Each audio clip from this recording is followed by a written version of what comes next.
નમસ્કાર સર્વ ખેડૂત મિત્રો, વાદળા જોવાની આઠમ ક્યારે છે, કેટલા વાગે ચંદ્ર ઉગશે, વાદળા ખરેખર કઈ આઠમના જોવા જોઈએ? આઠમ દર વખતે બે હોય જ છે. રાત્રિના ભાગની આઠમ કઈ છે તે મહત્વનું છે.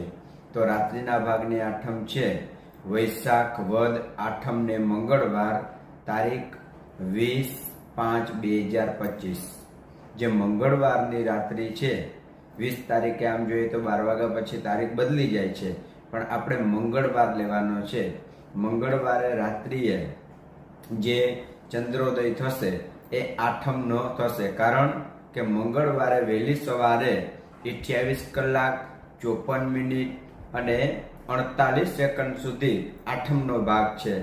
આ હું તમને જે સમય બતાવું છું એ દ્વારકા ડિસ્ટ્રિક્ટનો રહેલો છે. દ્વારકાની આજુબાજુનો વિસ્તાર, દેવભૂમિ દ્વારકામાંથી જે ચંદ્રોદય કે ચંદ્રાસ્ત થાય એ વિષય ઉપર હું તમને અત્યારે કહી રહ્યો છું. અને આ જે ચંદ્ર ઉગવાનો સમય છે મંગળવારે રાત્રિએ એ 25 કલાક 44 મિનિટ અને 32 સેકન્ડનો રહેલો છે.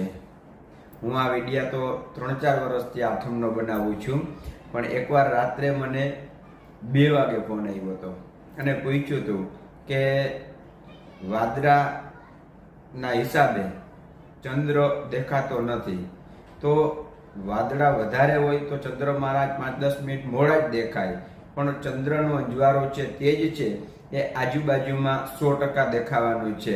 ટૂંકમાં ચંદ્ર ઉગવાનો સમય છે એ ફાઇનલ હું જે ગણિત કરીને આપું છું એમાં કોઈ ફેરફાર થશે નહીં, એ ફાઇનલ જ છે. પણ વધારે વાદળા હોય તો કદાચ ચંદ્ર 2-3 મિનિટ કે 5 મિનિટ મોડો પણ દેખાઈ શકે. વાદળા વધારે છે ઓછા છે એ હું કંઈ નથી જાણતો, પણ ચંદ્ર ક્યારે ઉગશે એ જ હું તમને બતાવું છું.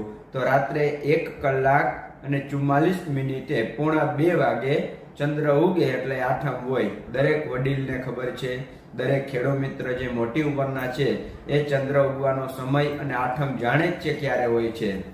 તો મંગળવારે 20 તારીખે આઠમ રહેલી છે. ઓમ જોઈએ તો આઠમ આજ વખતે એક જ છે, બે આઠમની કોઈ પણ શંકા કુશંકા કે વેમ રાખવા જેવું છે જ નહીં. એટલે મંગળવાર ઉપર તમે આઠમ રાખી શકો છે જ, અને એ આઠમ ઉપર વાદળા જોઈ વરસાદનું અનુમાન વડીલશ્રીઓ કરતા હોય છે. તો આ માર્ગદર્શન તમને ગમ્યું હોય તો મારી ચેનલ નક્ષત્ર જ્યોતિષ કાર્યાલયને સબસ્ક્રાઇબ કરજો, વિડીયો શેર કરજો, તમારા સ્ટેટસમાં રાખજો, અને આવા ને આવા જ્યોતિષના સચોટ માર્ગદર્શન કલાક, મિનિટ અને